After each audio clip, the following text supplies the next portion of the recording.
সকাল সকাল আবহাওয়াটা ঠান্ডাই আছে রে বিমল। সকালের এই সময়টা বেশ স্বস্তি পাওয়া যায়। হ্যাঁ, এখন আবহাওয়া ঠান্ডা থাকলেও একটু বাদেই দেখবে সূর্যের তাপ প্রখর হয়ে উঠেছে। তখন আর বাইরে থাকা দায় হয়ে যায়।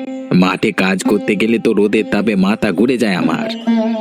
সে আর বলতে, আরতে সারাদিন ভাই ফরমাস খেটে গরমের সাথে আর পেরে উঠি না। সারাদিন খদ্দেরের ভিড়, আর সেই সাথে মুখুজ্জে বাবুর গরম মেজাজ তো আছেই। গরিব হয়েছি বলে আজকে আমাদের কোথাও দাম নেই। তারা ধনী বলে আমাদের গরিবদের কাজকে কাজ বলে মনে করে না। ওই যে কথায় আছে না, 2 টাকার মুখ দেখলে মানুষ ওই ধরাকে সরা জ্ঞান করে, তেমনই অবস্থা হয়েছে আর কি। তাদের জ্ঞাতি গোষ্ঠী আগে কি করেছে বোধহয় আমরা জানি নে। সারা জীবন ব্যাপারের ব্যাপার করে আজকে কটা টাকা হয়ে আমাদের উপরে রীতিমতো জুলুম করছে। কি করবি বল, আমাদের তো আর এছাড়া কোনো উপায় নেই। যত যাই হয়ে যাক না কেন, তাদের কাছেই আমাদের কাজে যেতে হবে। হ্যাঁ, বেলা তো বেড়ে চলেছে। চা খেয়ে কাজে যাই চলো, না হলে আবার তাদের মেজাজ দেখতে হবে। হ্যাঁ হ্যাঁ, ঠিকই বলেছিস। কই রে মদন, আমাদের 2 কাপ রং চা দে দেখি, আদা লেবু দিয়ে। খেয়ে আমরা কাজে যাই। না, এই ছোট লোকগুলোকে নিয়ে তো আর পারা গেল না। এখনো কাজে এলো না, এদিকে বাজার করার জন্য হারান কাকাও তো এলো না। বৌমনি, ও বৌমনি, আজকে বাজার করতে হবে গো। বেলা 10টা বাজে আর এখন এসে বলছো কি বাজার করতে হবে? বলি কাণ্ডজ্ঞান কি সব হারিয়েছো নাকি কাকা? আসলে আজকে আসতে একটু দেরি হয়ে গেল। তুমি তো জানোই তোমার কাকিমণির শরীরটা বেশ ভালো যাচ্ছে না কদিন ধরে। তার শরীর ভালো যাচ্ছে না সেটার জন্য তুমি কি এই মুকুজ্জে বাড়ির লোককে উপোস করে থাকবে নাকি? আমাদের কি নাওয়া খাওয়া নেই? এভাবে কাজ করলে তো কর্তাকে বলে কাজ থেকে ছাড়িয়ে দিতে হবে। এমন করে বলো না বৌমনি, আমি তাড়াতাড়ি বাজার করে নিয়ে আসবো। আর কোনো দিন এমন দেরি হবে না। এখন এখানে দাঁড়িয়ে কেত্তন আর কোনো দিন এমন দেরি হবে না। এখন এখানে দাঁড়িয়ে কেত্তন না করে বাজারের ব্যাগ নিয়ে হাটে যাও তো দেখি। বড় দেখে একখানা রুই মাছ আনবে। ঠিক আছে, আমি এক্ষুনি যাচ্ছি। গিন্নিমা, ও গিন্নিমা, কি রান্না চড়াবো আজকে? তোর মুন্ডুটা উনুনে চড়িয়ে দে দেখি। এই রে, গিন্নিমার মাথাখানা গরম আছে দেখছি। বলি কটা বাজে শুনি? বাড়িতে কি সকালে জল খাবার না খেয়েই থাকতে হবে আমাদের? আগে ও লোক কাজে যাবে, তাই দুপুরের জন্য কটা রেঁধে দিয়ে আসতে একটু দেরি হয়ে গেল। সকাল সকাল চোখটা লেগে এসেছিল কি না, তাই ঘুম থেকে উঠতে একটু বেলা হয়ে গেল। তোদের একটাকেও এই বাড়িতে আর কাজে রাখবো না আমি। আজ আসুক কর্তা বাড়িতে।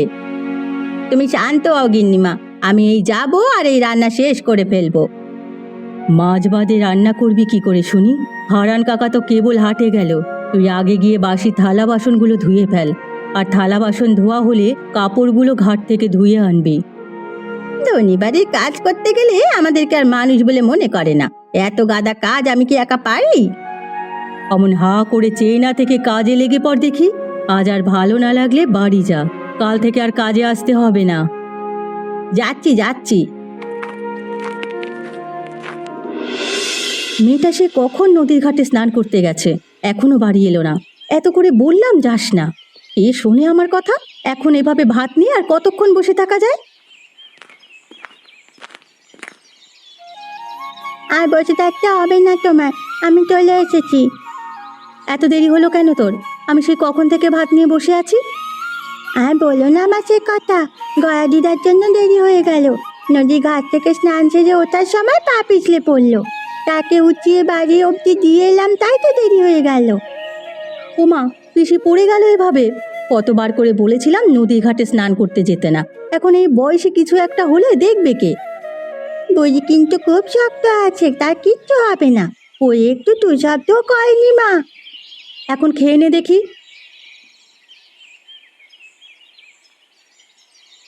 সামনেই তো আমাদের বটতলার হাঁস বসবে মা, আমাকে বাবা ফুচকা খাওয়াতে নিয়ে যাবে তো?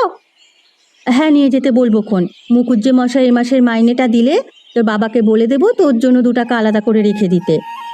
কিন্তু আমার যে একটা ভালো শাড়ি নেই মা, আমি কি পরে যাব? নতুন শাড়ি কিনতে গেলে তো আবার টাকা খরচ। জানিস তো আমাদের নুন আনতে পান্তা ফুরোয়। তোকে এখন নতুন শাড়ি কিনে দেই কি করে মা? তবে আমি মুকুজ্জে গিন্নির থেকে তার পুরনো একখানা শাড়িতে আনবো। না রে মা, মুকুজ্জে গিন্নির যা চোপা, শাড়ি তো দেবেই না, উল্টে কথা শুনিয়ে দেবে। একবার গিয়ে কে দেখতে করছি কি মা? যেটা বলেছি সেটা মন দিয়ে শুনে রাখ। এখন বেশি কথা না বলে খেয়ে নে দেখি।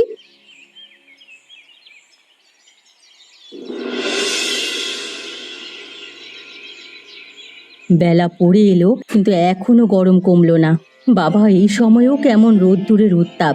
কোথায় গেলি রে কমলা? প্রদীপের সলতেগুলো তেলে ডুবিয়ে দে, এক্ষুনি তো সন্ধে নামবে। বাড়ি যাবার জন্য তো আবার তাড়াহুড়ো রাগিয়ে দিবি। রোজ রোজ কি সলতে পরিষ্কার করতে হবে নাকি গিন্নিমা? রোজ রোজ তার ময়লা হয় না ওগুলো। কাজ করতে এসেছিস, কাজ করবি। অত কথা কিসের শুনি? মাইনে নেবার বেলায় তো অত কথা আসে না মুখ দিয়ে। গিন্নিমা, ও গিন্নিমা, ভর সন্ধেতে আবার কোন আপদ এলি রে? বাড়িতে কি কাজ নেই যে আমার কাছে এসে সব মরিস? সামনে কদিন বাদেই তো বটতলায় হাট বসবে। আমি বাবার সাথে ফুচকা খেতে যাব, কিন্তু আমার একটা ভালো শাড়ি নেই জানো। তো তোর শাড়ি নেই তো আমি কি করব শুনি? আমাকে যদি তোমার একটা পুরনো শাড়ি দিতে তাহলে আমি সেটা পরেই দিতাম। ও মা গো মা, এ মেয়ের তো দেখছি সাহস কম নয়। বলি, বাপের জন্মে চোখে দেখেছি সমন দামি শাড়ি? আমার শাড়ি চেয়ে নিতে এসেছে কি মেয়ে ছেলে রে বাবা? আমি তো আর নতুন শাড়ি চাইনি, আমি কেবল একখানা পুরনো শাড়ি চেয়েছি। আমি যেসব শাড়ি পরি সেগুলো কখনো পুরনো হয় না রে ছুরি। ধনী বাড়ির বউ হলে কি হবে, মনটা সেই ছোট লোক স্বভাবেরই এখনো রয়ে গেছে।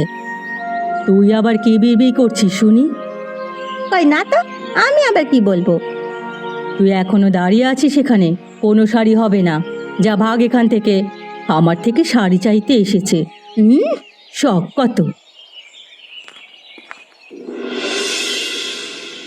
আরে, তো এ কটা মাল নিয়ে আড়তে রাখতে বুঝি আজকে রাত পার করে দিবি তোরা? বলি, সেই বিকেল থেকে শুরু করেছিস, এখনো গাড়ির অর্ধেক মাল ঘরে গেল না। আসলে আজকে তো সবজি বলতে কেবল মিষ্টি কুমড়ো এসেছে। এত বড় বড় মানে বস্তা, ওজনে অনেক ভারী বাবু, তাই একটু কষ্ট হচ্ছে নিতে। কষ্ট ছাড়া কেষ্ট মেলে না। বলি, কাজের বেলায় এত কষ্ট দেখলে চলে নাকি? তাছাড়া আমি যে একা মানুষ, তাই একা টেনে আর পারছি না। আর সাথে দু একজন হলে বড্ড ভালো হতো আমার জন্য। এই তোদের নিয়ে হয়েছে এক বড় জ্বালা। তোদেরকে খেতে দিলে শুতে চাস। দিব্যি এতদিন তো একা একাই কাজ করেছিস, হ্যাঁ? আজকে আবার হঠাৎ করে কাউকে লাগবে কেন শুনি? আজকে অনেক বেশি সবজি এসেছে, আর তাছাড়া ওই যে বললাম মিষ্টি কুমড়ো তো ভারী, সেই জন্য নিতে একটু কষ্ট হচ্ছে। জানি তো, তোকে দিয়ে কিচ্ছু হবে না। আমি বিমলকে খবর পাঠিয়েছি, মাঠের কাজ শেষ করে ও আসছে। এখন হাত চালিয়ে কর দেখি, দেরি হলে আবার বাড়ি গেলে গিন্নি চেঁচামেচি করবে আমার সাথে। এইদিকে আমাকে আবার দু একদিনের মধ্যে শহরে যেতে হবে। শহরে কেন যাবেন বলুন তো বাবু? কোনো জরুরি দরকার আছে নাকি? জরুরি দরকার বলি তো যাচ্ছি, তা না হলে তো আমি শহরে তেমন যাই না। বিমল হতচ্ছাড়াটা তো এখনো এলো না। আমি এসে গেছি বাবু, আমাকে ডেকেছেন কেন? ডেকেছি কাজের জন্য। তোর গোপাল দাদা তো একা একা কাজ করতে পারছে না, তাই তোকে খবর পাঠালাম। তা এখন গোপালের সাথে হাত লাগিয়ে সব সবজির বস্তাগুলো আড়তে রেখে দে দেখি। এত বস্তা দুজন মিলে রাখতে তো অনেক সময় লাগবে বাবু, তার থেকে আরো কয়েকজন ডেকে নিলে ভালো হতো না? চুপ থাক হতচ্ছাড়া, আমাকে জ্ঞান দিতে আসিস? তোর সাহস তো কম নয়। কাজ দিয়েছি, কাজ করবি। ভালো না লাগলে কাজ করতে হবে না আমার কাছে, যত সব। না না বাবু, করবো না কেন? করছি করছি করছি বাবু। তাড়াতাড়ি হাত চালিয়ে কর দেখি। হায় হায় হায় হায়, এ কি করলি রে হতচ্ছাড়া? ওরে, আমার সবজিগুলো নষ্ট করলি। কুমড়োগুলো সব ফেটে গেছে বোধ হয়। এখন এর ক্ষতিপূরণ কে দেবে? সারাদিন মাঠে কষ্ট করে কাজ করেছে, এখন আবার এখানে এসে কাজ করতে কষ্ট হচ্ছে বলে হয়তো পড়ে গেছে। আসলে বস্তা কাঁধে নিয়ে যাওয়ার সময় হঠাৎ মাথাটা কেমন যেন চক্কর দিয়ে উঠলো, তাই সামাল দিতে না পেরে পড়ে গেলাম। চুপ কর, একদম চুপ কর হতচ্ছাড়ার দল। এখন আমার ক্ষতিপূরণ কে দেবে শুনি? কাজ করে সুদে আসলে সব উসুল করে নেব। এতগুলো সবজির দাম কি বিমল একা দিতে পারবে বাবু? এবারের মতো না হয় ওকে ক্ষমা করে দিন, আমরা আপনার সব কাজ করে দিয়ে যাব। এতই যখন দরদ লাগছে তাহলে তুইও আগে ভাগে ক্ষতিপূরণ দিবি। দুজনে মিলে দিলে তো আর বেশি হবে না তখন। সে কি বাবু, আমি কোথা থেকে দেব টাকা? জানিনি তো আমাদের নুন আনতে পান্তা ফুরোয়। বেশি কথা না বলে এখন কাজ কর দেখি, এমনিতেই মেজাজটা চড়িয়ে দিয়েছিস আমার। পার হয়ে যায় গরু, পার হয় গাড়ি, দুই ধার উঁচুটা ঢালুটার পারি। মা, ও মা, তোমার রান্না কত দূর হলো? আমার তো বড্ড খিদে পেয়েছে। পড়তে বসে দুটো পড়া মুখ দিয়ে বের হতে না হতে পেটে টান ধরে গেল অমনি। পড়া শেষ হলে তারপর খাবি, আমার এখনো রান্না বাকি। তোর বাবা খেতে এলে তারপরে দেব। আজ তো অনেক রাত হয়ে গেল, বাবা তো এখনো এলো না। বাবা কখন আসবে সেই আশায় বসে থাকলে আজ আমার আর খাওয়া হবে না। কি রে মা, কি হয়েছে? তোর মা কোথায় গেছে? মা তো রান্নাঘরে রান্না করছে বাবা। আজ তোমার ফিরতে এত দেরি হলো কেন বাবা? আর তোমাকে এমন ক্লান্ত দেখাচ্ছে কেন বাবা? আর বলিস না মা, মুকুজ্জের আড়তে আজকে অনেক কাজ ছিল। বিমল তো কাজ করতে করতে বস্তা সমেত পড়ে গেছে। আমি কোনো রকমে কাজ করে এলাম। কি গো, আজ ফিরতে এত দেরি হলো কেন তোমার? এদিকে দুপুরে তো মনে হচ্ছে পেটে কিছু পড়েনি। আজকে আর খাবার সময় পাইনি গো। সারা দিন আজকে অনেক ধকল গেছে শরীরের ওপর দিয়ে। আমি তোমার জন্য জল আনবো বাবা? এক গ্লাস জল দে তো মা, খেয়ে বুকটা ঠান্ডা করি। আর ঘর থেকে গামছাটা এনে দে, হাত মুখ ধুয়ে আসি। ঠিক আছে, তুমি জল খেয়ে হাত মুখ ধুয়ে এসো, আমি এক্ষুনি খেতে দিচ্ছি তোমাদের। সকাল সকাল বাড়ির কাজ ছেড়ে আবার মুকুজ্জে বাড়ি গিয়ে গাদার কাটুনি শুরু করতে হয়। এই সকালে যে কাজ শুরু করি আর রাত হলে বিরাম। ধনী বাড়ির বউদের কাজ করা যে কি জ্বালা! কি হয়েছে গিন্নি? এই সকাল সকাল একা একা এমন চেঁচামেচি শুরু করলে কেন গো? হ্যাঁ, চেঁচামেচি কি আর সাধে করি নাকি? মুকুজ্জে বাড়ির কাজে যেতে আর মন চায় না। ধনী বাড়ির বউ বলে গিন্নিমা শিখে দেমাগ, দেমাগে মাটিতে পা পড়ে না। সে কি কেবল গিন্নিমার নাকি, বাবুরও তো সে একই অবস্থা। সারা দিনে গতরটা একটু নাড়ায় না, কেবল আমাদের একটার পর একটা কাজের ফরমাস করে। কবে যে একটু সুদিনের মুখ দেখবো তা কেবল উপরবেলায় জানে। আর ভালো লাগে না ধনী বাড়ির কাজ করতে।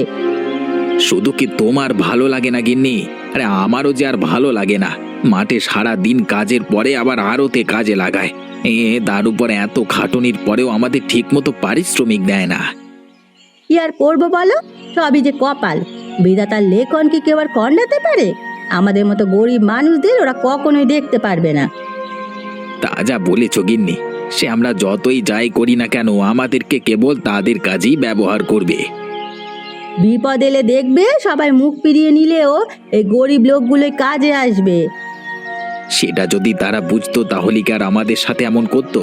এখন কথা বলে আর বিলম্ব না করে আমাকে দুটো খেতে দাও দেখি, খেয়ে আবার মাঠে যেতে হবে। এসো রান্নাঘরে, আমি খেতে দিচ্ছি। তোমাকে খাইয়ে আমাকেও কাজে যেতে হবে ও বাড়িতে। আহা, মরার মুখে আসতে টান না, মাথার চুল তো একেবারে ছিঁড়ে ফেলবি দেখছি। মাথায় একটু তেল দিতে বললে কি সব রাগ আমার ওই চুলের ওপর দেখাস? কি যে বলো না তুমি গিন্নিমা, আমি কেন রাগ দেখাবো? আমি তো রোগরে রোগরে তোমার মাথায় তেল দিয়ে দিচ্ছি। তেল যেন চুলে গোড়া অবধি যায়, সেই জন্যই তো আমি এরম করছি। থাক, হয়েছে। আমার মাথায় আর তেল ঘষতে হবে না তোর। তুই বরং যা, আমার জন্য এক কাপ চা করে নিয়ে আয়। আর আসার পথে এক ঘড়া জল নিয়ে আসিস, কুলকুচি করব। ঠিক আছে গিন্নিমা, আমি এক্ষুনি চা করে আনছি।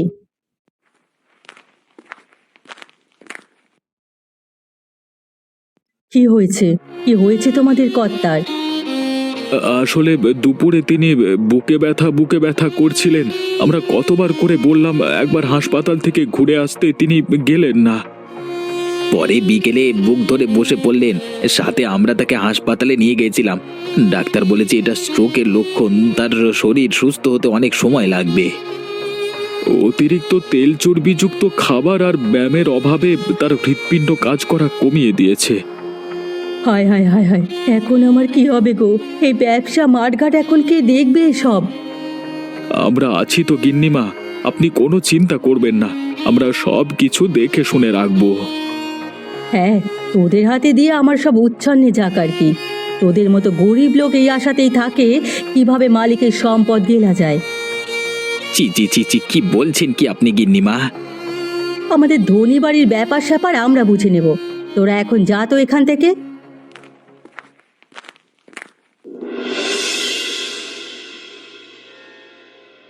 এখন কেমন লাগছে বাবু? শরীরটা কি আগের থেকে একটু ভালো লাগছে? না রে কমলা, আমি মনে হচ্ছে আর কখনো উঠে দাঁড়াতে পারবো না। ডাক্তার কালকে কি বলে গেল শুনলি না? আমার সব আশা শেষ। এভাবে ভেঙে পড়লে চলবে না বাবু।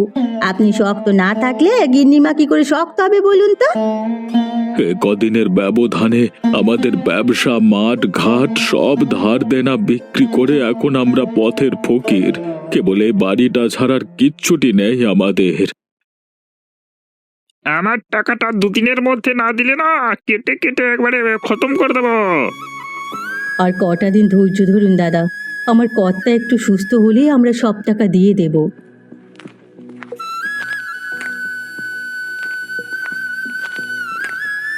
কে এসেছিল গিন্নি? সবজির ব্যবসায়ের মহাজন এসেছিল তার পাওনা টাকার জন্য। টাকা দেব কই থেকে? আমার যে আর কিচ্ছুটি নেই। এ কদিনে তোমার চিকিৎসার জন্য সব শেষ আমাদের। হ্যাঁ গিন্নি, শেষমেশ হয়তো আমাদের এ বাড়ি ছেড়ে গাছতলায় গিয়ে আশ্রয় নিতে হবে। হায় বিধাতা, কি থেকে কি হয়ে গেল! আমার সোনার সংসারে কাল নজর লাগলো। গিন্নিমা, ও গিন্নিমা, আমি কি থালা বাসন ধোয়া শুরু করব নাকি আগে রান্না চাপাবো? আর কিছু করতে হবে না। তোকে কাল তো বলে দিলাম আর কাজে আসতে হবে না। তারপরেও তুই আবার এসেছিস কাজে। কি করব বলো? সুখের দিনে তোমাদের নুন খেয়েছি, এখন দুঃখের দিনে তো আর তোমাদের ছেড়ে যেতে পারি না। আজ আমি আমার ভুল বুঝতে পেরেছি রে কমলা। নিজেদের ভালো অবস্থান ছিল বলে কাজের লোকেদের সাথে কতই না খারাপ ব্যবহার করেছি। আর আজ বিপদের দিনে তোরাই আমাদের পাশে থাকলি। গরিব মানুষের হয়তো দেবার মতো কিছু না থাকলেও একটা বড় মন আছে আমাদের গিন্নিমা। কিন্তু তোদের মাইনে দেব কি করে আমি বল দেখি? আমার নিজের সংসারই তো এখন আর চলছে না। তুমি যদি কিছু মনে না করো তবে আমি তোমার একটা বুদ্ধি দিতে পারি। কি বুদ্ধি বল তো শুনি। আজ বাদে কালই তো বটতলায় আমাদের সেই ঐতিহ্যবাহী মেলা বসবে। সেখানে তুমি যদি ফুচকা বানিয়ে বিক্রি করো তাহলে লাভ হবে। ধনির বউ হয়ে আমি ফুচকা বিক্রি করব? লোকে কি বলবে? লোকে কি বলবে সেটা চিন্তা করলে সংসার চলবে না। কেউ তো তোমার 2 পয়সা দিয়ে যাবে না। তুই একদম ঠিক বলেছিস কমলা। কালই আমি ওই মেলার মাঠে গিয়ে ফুচকা বেচা শুরু করব। আমার সাথে তুইও থাকবি। এখন চল আমরা কাজ শুরু করে দিই। ফুচকা নেবে গো, হরেক রকম ফুচকা। আমার কাছে আছে তেঁতুলের টকের ফুচকা, সেই সাথে আছে মরিচের পুরের ফুচকা।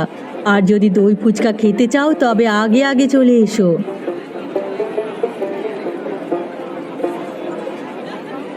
সে কি বৌমণি, তুমি কিনা ফুচকা বিক্রি করতে এসেছো অবশেষে? ধনির বউ হয়ে ফুচকা বিক্রি করতে এসেছো যে, মানে লোকে তো খারাপ বলবে। তুমি তো জানোই কাকা, কর্তাবাবুর শরীরটা কেমন যাচ্ছে। এই অবস্থায় কিছু একটা না করলে সংসার চালানো দায় হয়ে পড়েছে। তাই ভাবলাম মেলার মাঠে ফুচকা বিক্রি করি। খুব ভালো করেছো বৌমণি। আমি তো ফুচকা কিনতে এসেছিলাম। এখন আমাকে দই ফুচকা দাও তো দেখি, তোমার কাকিমণির জন্য নিয়ে যাই। এই নাও কাকা তোমার দই ফুচকা। এই নে কমলা তোদের টাকাটা। আমি এখন আসি তাহলে বৌমণি।